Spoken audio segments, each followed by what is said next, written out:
ক্ষমতার জন্য মরিয়া বিএনপি বলেছেন ওবায়দুল কাদের। গাছ জলাশয় ধ্বংস, পানির হিস্সা আদায়ে ব্যর্থতার কারণেই এত গরম, মন্তব্য মির্জা আব্বাসের। উপজেলা নির্বাচনে ব্যর্থ হলে গণতান্ত্রিক ধারা ক্ষুণ্ণ হবে, শঙ্কা সিইসির। আইজিপি সহ সংশ্লিষ্টদের সঙ্গে বৈঠকে নির্বিঘ্নে ভোটদান নিশ্চিতের নির্দেশ। দেখছিলেন বিআরবি কেবল সংবাদ শিরোনাম, এবার বিস্তারিত। এদিকে দেশের 16টি জেলার উপর দিয়ে তীব্র তাপপ্রবাহ বয়ে যাচ্ছে, গরমে অতিষ্ঠ জনজীবন। অন্যদিকে চলমান হিট অ্যালার্টের মেয়াদ 27 এপ্রিল শনিবার পর্যন্ত বাড়িয়েছে আবহাওয়া অধিদপ্তর। বৈশাখের শুরু থেকে দেশে প্রচণ্ড গরম পড়তে শুরু করেছে। হিট অ্যালার্ট জারি থাকলেও প্রয়োজনের তাগিদে গরম উপেক্ষা করে বাইরে যেতে হচ্ছে অনেককে। তবে তাপপ্রবাহের কারণে সবচেয়ে বেশি কষ্টে আছে শ্রমজীবী মানুষেরা। গরমের তীব্রতা উপেক্ষা করেও জীবিকার তাগিদে ঘর থেকে বের হতে হচ্ছে তাদেরকে। আবহাওয়া অফিস জানিয়েছে, গরমের এই তীব্রতা আরো কয়েকদিন থাকতে পারে। বৃহস্পতিবার থেকে পরবর্তী 72 ঘন্টা তাপপ্রবাহ অব্যাহত থাকবে বলে জানিয়েছে আবহাওয়া অধিদপ্তর। আজকে সকাল 9:30 আবার 3 দিনের জন্য আমরা এক্সটেন্ড করেছি বা বর্ধিত করেছি। তবে এপ্রিল মাসের শেষ অবধি সেটা অব্যাহত থাকতে পারে, যেহেতু আমাদের বৃষ্টিপাতের পরিমাণ খুবই সামান্য বৃষ্টি হচ্ছে সিলেট এবং চট্টগ্রামে, যা তাপমাত্রা তেমন একটা প্রভাব ফেলছে না। কিছুক্ষণ পরে সেটা আবার তাপমাত্রা বেড়ে যাচ্ছে। আর একটা বড় কারণ, বাংলাদেশের পশ্চিমাংশে যে অঙ্গরাজ্যগুলো আছে ভারতের, সেখানেও তেমন একটা বৃষ্টি নেই। এই দুয়ে আমাদের আসলে যে তাপমাত্রাটা কমার একটা তেমন সম্ভাবনা নেই। অন্যদিকে তীব্র তাপপ্রবাহের কারণে বন্ধ শিক্ষা প্রতিষ্ঠান আগামী রবিবার থেকে খুলে দেয়া হচ্ছে। এ বিষয়ে একটি প্রজ্ঞাপন জারি করেছে মাধ্যমিক উচ্চ মাধ্যমিক শিক্ষা অধিদপ্তর মাউসি। এ বিষয়ে সব ধরনের প্রস্তুতি নেওয়া হয়েছে। একই সঙ্গে পরবর্তী নির্দেশ না দেওয়া পর্যন্ত 4 মে থেকে শনিবারও স্কুল খোলা থাকবে বলে জানানো হয়েছে শিক্ষা মন্ত্রণালয়ের পক্ষ থেকে। প্রজ্ঞাপনে বলা হয়, তাপমাত্রা সহনীয় পর্যায়ে না আসা পর্যন্ত শিক্ষার্থীদের শ্রেণীকক্ষের বাইরের যে কোনো কার্যক্রম থেকে বিরত থাকতে হবে। পরবর্তী নির্দেশ না দেওয়া পর্যন্ত অ্যাসেম্বলিও বন্ধ থাকবে। এর আগে দেশ জুড়ে তীব্র তাপপ্রবাহে 21 এপ্রিল ছুটি বাড়িয়ে 25 এপ্রিল পর্যন্ত শিক্ষা প্রতিষ্ঠান বন্ধের ঘোষণা দেয় সরকার। বিশ্বব্যাপী যুদ্ধ বন্ধ করে আলোচনার মাধ্যমে সমস্যার সমাধান করতে বিশ্ব নেতাদের প্রতি আহ্বান জানিয়েছেন প্রধানমন্ত্রী শেখ হাসিনা। ব্যাংককে জাতিসংঘের এশিয়া ও প্রশান্ত মহাসাগরীয় অঞ্চলে অর্থনৈতিক ও সামাজিক কমিশন ইউএনএসকাপের 80তম অধিবেশনে যোগ দিয়ে তিনি আহ্বান জানান। রোহিঙ্গা প্রত্যাবাসন সহ মিয়ানমারের অভ্যন্তরীণ সংকট দূর করতে আসিয়ান সদস্য দেশগুলোকে জোরালো আহ্বানও জানান প্রধানমন্ত্রী। থাইল্যান্ড থেকে বিস্তারিত জানাচ্ছেন সৈয়দ আব্দুল মুহিত। থাইল্যান্ড সফরের দ্বিতীয় দিনে প্রধানমন্ত্রী শেখ হাসিনা যোগ দেন জাতিসংঘের এশিয়া ও প্রশান্ত মহাসাগরীয় অঞ্চলের অর্থনৈতিক ও সামাজিক কমিশনের 80তম অধিবেশনে। টেকসই উন্নয়ন লক্ষ্যমাত্রা নিয়ে বিশেষ অধিবেশনে প্রায় অর্ধশত দেশের রাষ্ট্র সরকার প্রধানের পাশাপাশি আন্তর্জাতিক সহযোগী সংস্থাগুলো যোগ দেয়। ব্যাংককে জাতিসংঘ কনফারেন্স সেন্টারে প্রধানমন্ত্রী শেখ হাসিনার উপস্থিতির পাশাপাশি তার ভাষণে কি থাকছে সেদিকে নজর ছিল বিশ্ব নেতাদের। এ সময় যুদ্ধের ভয়াবহতা উল্লেখ করে প্রধানমন্ত্রী শেখ হাসিনা ইসরায়েল, ফিলিস্তিন, ইরান, ইসরায়েল, রুশ, ইউক্রেন আর মিয়ানমারের যুদ্ধ বন্ধে বিশ্ব নেতাদের আহ্বান জানান। Bangladesh stands behind the UN secretary general's new agenda for peace. Please raise your voice against any war. We don't want any war. তিনি জানান, মিয়ানমারের অভ্যন্তরীণ সংকট এই অঞ্চলের নিরাপত্তা ঝুঁকি তৈরি করেছে। বাংলাদেশে আশ্রয় নেওয়া রোহিঙ্গাদের প্রত্যাবাসন আর মিয়ানমারের সমস্যা সমাধানে আসিয়ানের সহযোগিতা চান প্রধানমন্ত্রী। In the backdrop of ongoing armed conflicts in Myanmar, the Rohingya repatriation process is also getting delayed.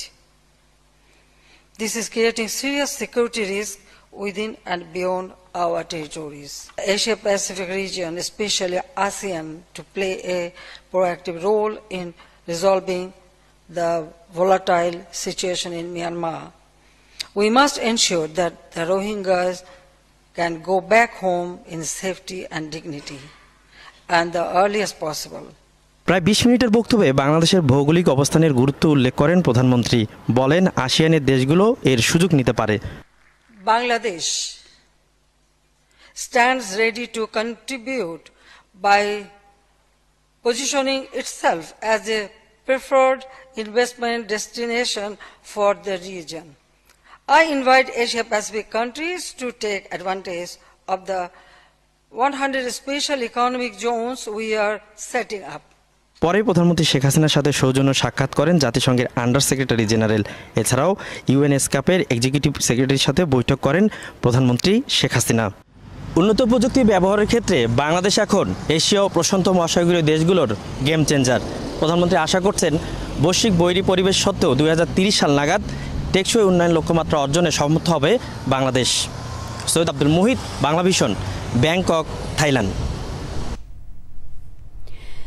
থাইল্যান্ডের রাজা ও রানীর সঙ্গে সৌজন্য সাক্ষাৎ করেছেন প্রধানমন্ত্রী শেখ হাসিনা। থাইল্যান্ড সফরের দ্বিতীয় দিনে বৃহস্পতিবার বিকেল 5:13 ব্যাংককের রাজপ্রাসাদে পৌঁছান প্রধানমন্ত্রী শেখ হাসিনা। দুসিত প্রাসাদের আমফর্ন সাথার্ন থ্রোন হলে বাংলাদেশের প্রধানমন্ত্রীকে উষ্ণ অভ্যর্থনা জানান রাজা ওয়াজিরালঙ্কন ও রানী সুথিদা বজ্রসুধা বিমল লক্ষণ। রাজপ্রাসাদের বিভিন্ন সংগ্রহ প্রধানমন্ত্রীকে ঘুরে দেখান তারা। থাইল্যান্ডের প্রধানমন্ত্রী শ্রেথা থাভিসিনের সাথে আজ দ্বিপাক্ষিক বৈঠক করবেন প্রধানমন্ত্রী শেখ হাসিনা। আওয়ামী লীগের সাধারণ সম্পাদক ওবায়দুল কাদের বলেছেন, যে কোনো উপায়ে ক্ষমতায় আসার জন্য মরিয়া হয়ে উঠেছে বিএনপি। বৃহস্পতিবার এক বিবৃতিতে গণমাধ্যমে প্রকাশিত বিএনপি মহাসচিব মির্জা ফখরুল ইসলাম আলমগীরের বক্তব্যকে রাজনৈতিক উদ্দেশ্য প্রণোদিত অভিহিত করে এর নিন্দা ও প্রতিবাদ জানিয়েছেন আওয়ামী লীগের সাধারণ সম্পাদক। তিনি বলেন, বিএনপি নেতারা হিতাহিত জ্ঞানশূন্য হয়ে পড়েছেন। তাদের বোধগম্য হয় না যে বাংলাদেশ আওয়ামী লীগ জনগণের কাতারে দাঁড়িয়ে রাজনীতি করে। সাংবিধানিকভাবে বৈধ গণতান্ত্রিকভাবে নির্বাচিত সরকারের বিরুদ্ধে বিষোদগারের মাধ্যমে নৈরাজ্য সৃষ্টির মাধ্যমে ক্ষমতায় যাওয়ার অপচেষ্টা করছে বিএনপি। ওবায়দুল কাদের আরো বলেন, বিএনপি গণতান্ত্রিক আন্দোলনে ব্যর্থ হয়ে সরকার বিরোধী তথাকথিত আন্দোলনের নামে সন্ত্রাস ও সহিংসতার পথ বেছে নেওয়ার চেষ্টা করছে। তীব্র গরমের জন্য সরকারই দায়ী বলেছেন বিএনপির স্থায়ী কমিটির সদস্য মির্জা আব্বাস। বলেন, জলাশয় ভরাট, বৃক্ষ নিধন আর পানির ন্যায্য হিস্সা আদায়ের ব্যর্থতার জন্যই সরকারকে এ দায় নিতে হবে। বিএনপি নেতাদের অভিযোগ, সরকারের গণবিরোধী নীতির কারণেই অনাহারে অর্ধাহারে কাটছে সাধারণ মানুষের জীবন। প্রতিটি সংসদীয় এলাকায় এমপি রাজ তৈরি করা হয়েছে বলে অভিযোগ করেন তারা। রিপোর্ট সিকান্দার রেমানের। তীব্র গরমের মাঝে বৃহস্পতিবার বিকেলে জিয়াউর রহমান ফাউন্ডেশনের উদ্যোগে বিএনপির কেন্দ্রীয় কার্যালয়ের সামনে শ্রমজীবী মেহনতি মানুষের মাঝে স্যালাইন পানি বিতরণ করা হয়। আজকে বলতে পারেন যে গরম লাগলো সরকারের দোষ, অবশ্যই সরকারের দোষ। খুব ধীরে ধীরে বাংলাদেশটা একটা মরুকরণ প্রক্রিয়ায় চলে যাচ্ছে। তার একটি মাত্র কারণ, অবৈধ সরকার, নতজানু সরকার, নতজানু পররাষ্ট্রনীতি। আজকে দেখেন, ফারাক্কা বাঁধের কারণে পদ্মায় পানি নাই, তিস্তার কারণে, তিস্তা ব্যারেজের কারণে তিস্তায় পানি নাই। এর আগে সকালে নিম্ন আয়ের মানুষের মাঝে খাবার পানি ও স্যালাইন বিতরণ করে ঢাকা মহানগর দক্ষিণ বিএনপি। নেতারা অভিযোগ করেন, মেগা উন্নয়নের নামে মেগা চুরি চলছে। উন্নয়নের ফানুস উড়িয়ে টাকা লুটপাট করতে পরিবেশ ধ্বংস করছে ক্ষমতাসীনরা। আমাদের কানাডায় বেগম পাড়াও নাই, মালয়েশিয়াতে সেকেন্ড হোমও নাই। আমাদেরকে সরকার চাইলেও এই দেশ থেকে তারাই দিতে পারবে না। আমরা এই দেশে অবস্থান করে আগামী দিনে বাংলাদেশের গণতন্ত্রকে পুনরুদ্ধার করব, জনগণের অধিকার জনগণকে ফিরিয়ে দিব, বাংলাদেশের সার্বভৌমত্বকে রক্ষা করব এবং বাংলাদেশের অখণ্ডতাকে আমরা রক্ষা করব ইনশাআল্লাহ। সারা দেশ আগুনে পুড়ছে, মানুষ না খেয়ে অবস্থায় আছে। এক বেলা খায়, আরেক বেলা খাইতে পায় না, কিন্তু প্রধানমন্ত্রী বলে কোনো অসুবিধা নাই, বলে কোনো অসুবিধা নাই, বলে গরমও নাই, চালের অভাবও নাই। বিএনপির সিনিয়র যুগ্ম মহাসচিব রুহুল কবির রিজভির অভিযোগ, কয়লা পুড়িয়ে তাপ বিদ্যুৎ কেন্দ্র তৈরি করে গ্রামাঞ্চল ধ্বংস করা হচ্ছে। আসলে এই সংকট, খাদ্য নেই, সবজি নেই, মুরগি মাংসের দাম আকাশ থেকে আরো মহা আকাশের দিকে ছড়িয়ে গেছে, মানুষ খেতে পারছে না। তাই এখন রেশনের দোকান খোলা। বিএনপির কেন্দ্রীয় কার্যালয়ের সামনে শ্রমজীবী মানুষের মাঝে স্যালাইন পানি বিতরণ করা হয়। সিকান্দার রেমান, বাংলা ভিশন, ঢাকা। উপজেলা নির্বাচনে ভোটাররা যাতে নির্বিঘ্নে ভোট দিতে পারেন তা নিশ্চিতে আইনশৃঙ্খলা বাহিনীকে নির্দেশ দিয়েছেন প্রধান নির্বাচন কমিশনার কাজী হাবিবুল আউয়াল। সকালে নির্বাচন কমিশনে উপজেলা পরিষদ নির্বাচন উপলক্ষে মাঠ প্রশাসনের সাথে আইনশৃঙ্খলা বিষয়ে সভার সূচনা বক্তব্যে তিনি নির্দেশনা দেন। বলেন, দেশের নির্বাচনে আবেগ অনুভূতির জন্য কিছুটা বিশৃঙ্খলা হয়, তাই সহিংসতা যাতে না হয় সেদিকে সতর্ক থাকার পরামর্শ সিএসির। মাঠ প্রশাসনকে বলেন, যে কোনো মূল্যে নির্বাচন সুষ্ঠু করতে হবে। এই নির্বাচনে ব্যর্থ হলে বিগত সংসদ নির্বাচনে যে গণতান্ত্রিক ধারাবাহিকতা প্রতিষ্ঠা হয়েছে তা ক্ষুণ্ণ হতে পারে। বাংলাদেশে গণতন্ত্র আছে, তা সুষ্ঠু নির্বাচনের মাধ্যমেই প্রমাণ করতে হবে। আবেগ অনুভূতির কারণে আমাদের দেশের নির্বাচনে অনেক সময় কিছুটা উচ্ছৃঙ্খলতা হয়ে থাকতে পারে, সহিংসতা হতে পারে। এগুলো যেন না হয় সেদিকটাও আমাদের দেখতে হবে। নির্বাচনটা যাতে অবাধ হয়, যারা ভোটার তারা যেন এসে নির্বিঘ্নে ভোট প্রদান করে আবার নির্বিঘ্নে বাড়ি ফিরে যেতে পারেন, এই বিষয়টার উপর দৃষ্টি রাখতে হবে। কিছুতেই থামছে না শেয়ার বাজারের দরপতন। সার্কিট ব্রেকার দিয়ে দাম কমার সীমা 3% বেঁধে দেওয়ার প্রথম দিনে আরও বড় দরপতন হয়েছে পুঁজিবাজারে। অস্বাভাবিক পরিস্থিতির জন্য নিয়ন্ত্রক সংস্থার অপরিকল্পিত সিদ্ধান্তকে দুষছেন বিনিয়োগকারীরা। নিয়ন্ত্রক সংস্থার চেয়ারম্যানও মনে করেন, এখন স্বাভাবিক আচরণ করছে না পুঁজিবাজার। ভালো সিদ্ধান্তের খারাপ প্রতিক্রিয়া দেখিয়ে পুঁজিবাজারে পতন ঘটানো হচ্ছে, এমন অভিযোগ বিএসএসসি চেয়ারম্যান অধ্যাপক শিবলি রুবাইয়াতুল ইসলামের। জিয়াউল হক সবুজের রিপোর্ট। পতনের বৃত্তে আটকে গেছে শেয়ার বাজার। টানা পতন ঠেকাতে 3% দাম কমার সার্কিট ব্রেকার বেঁধে দিয়েও থামানো যায়নি দরপতন। বৃহস্পতিবার শেষ কর্মদিবসের প্রথম ঘণ্টাতেই সূচক পড়ে যায় প্রায় 100 পয়েন্ট। দিন শেষে সূচক 60 পয়েন্ট হারালেও দর হারিয়েছে 300টি কোম্পানির শেয়ার। কালকে যে নিষ্ঠ দিল এটা ঠিক করে না, এটা দেওয়া উচিত না। বাজারকে আসলে কোনোভাবে নিয়ন্ত্রণ করার চেষ্টা করা উচিত না, বাজারকে ছেড়ে দেওয়া উচিত। বাজার বাজারের মতো চলবে, 3000 আসার হইলে 3000 আসবে।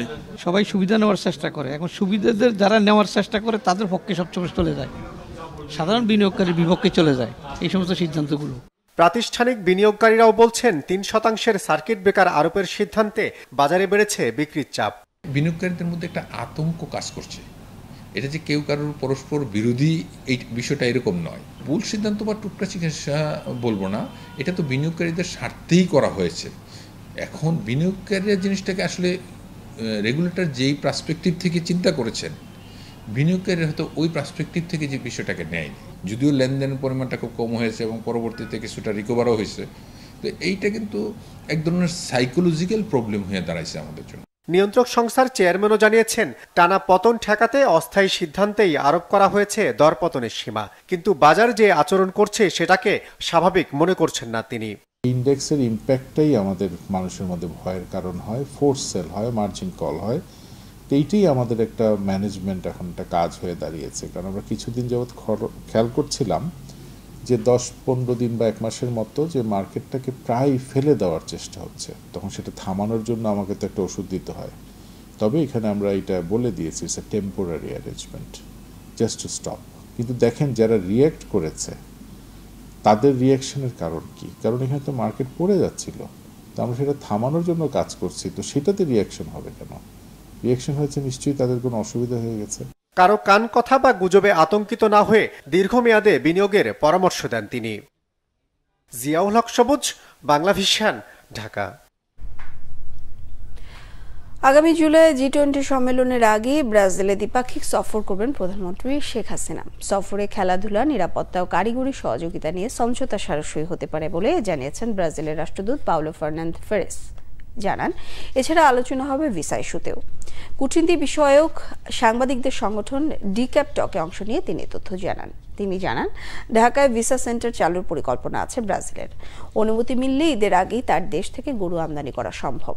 ব্রাজিলের রাষ্ট্রদূত জানান, বাংলাদেশে এখনো কোনো বিনিয়োগ না থাকলেও শিগগিরই এখানে বিনিয়োগের সম্ভাবনা আছে, বিশেষ করে পোশাক খাত ও প্রযুক্তি খাতে। রোহিঙ্গা প্রত্যাবাসনকে গুরুত্বপূর্ণ বলে মনে করেন রাষ্ট্রদূত। বিশ্বের অনেক সমস্যা থাকলেও রোহিঙ্গা সমস্যাকে হারিয়ে যেতে দেওয়া যাবে না বলেও উল্লেখ করেন তিনি। আন্তর্জাতিক আইন মেনেই ব্রাজিল চলবে, ফলে আইপিএস কিংবা বিআরআই নিয়ে আপাতত ভাবনা নেই ব্রাজিলের। ব্যাংক ও আর্থিক প্রতিষ্ঠানে পুলিশের সাবেক মহাপরিদর্শক বেনজির আহমেদ ও তার পরিবারের সদস্যদের নগদ অর্থের তথ্য চেয়ে বাংলাদেশ ব্যাংকের আর্থিক গোয়েন্দা বিভাগ বাংলাদেশ ফিনান্সিয়াল ইন্টেলিজেন্স ইউনিট BFIU-কে চিঠি দিয়েছে দুর্নীতি দমন কমিশন। মে মাসের প্রথম সপ্তাহের মধ্যে দুদককে এসব তথ্য সরবরাহ করতে বলা হয়েছে। পাশাপাশি FDR ও সঞ্চয়পত্র সহ স্থাবর অস্থাবর সম্পদের তথ্য জানতে চেয়ে joint stock sub registry office সহ সরকারের বিভিন্ন দপ্তরে চিঠি দিয়েছে সংস্থাটি। এছাড়া দুদকের অনুসন্ধান দল এসব বিষয়ে জানতে বেনজির আহমেদকে জিজ্ঞাসাবাদ করবে বলে জানিয়েছেন দুদকের কমিশনার জহুরুল হক। এর আগে গত 22 এপ্রিল বেনজির আহমেদের অনিয়ম, দুর্নীতি, ক্ষমতার অপব্যবহার ও অবৈধ সম্পদ অর্জনের অভিযোগ অনুসন্ধানে একটি কমিটি গঠন করে দুর্নীতি দমন কমিশন। পরদিন 23 এপ্রিল এ সংক্রান্ত রিট আবেদনের শুনানির পর হাইকোর্ট আগামী 2 মাসের মধ্যে ওই কমিটির কার্যক্রমের অগ্রগতি প্রতিবেদন দাখিল করতে বলেছে। সংবাদ শেষ করব বিআরবি কেবল শিরোনামগুলো আরো একবার জানিয়ে। ক্ষমতার জন্য মরিয়া বিএনপি বলেছেন ওবায়দুল কাদের। গাছ, জলাশয় ধ্বংস, পানির সাদায় ব্যর্থতার কারণেই এত গরম, মন্তব্য মির্জা আব্বাসের। উপজেলা নির্বাচনে ব্যর্থ হলে গণতান্ত্রিক ধারা ক্ষুণ্ণ হবে, শঙ্কা সিএসির। আইজিপি সহ সংশ্লিষ্টদের সঙ্গে বৈঠকে নির্বিঘ্নে ভোটদান নিশ্চিতের নির্দেশ। এই ছিল এখনকার মতো। পরের সংবাদ সকাল 10টায়, 9টায় থাকছে নিউজ টপ 10। দেখার আমন্ত্রণ রইল। এছাড়া বাংলাভিশন সংবাদ ও সংবাদ সংশ্লিষ্ট অনুষ্ঠান দেখতে ভিজিট করুন www.bbnews24.com ও facebook.com/বাংলাভিশন নিউজ। সাবস্ক্রাইব করুন youtube.com/বাংলাভিশন নিউজ। সঙ্গে থাকায় ধন্যবাদ সবাইকে।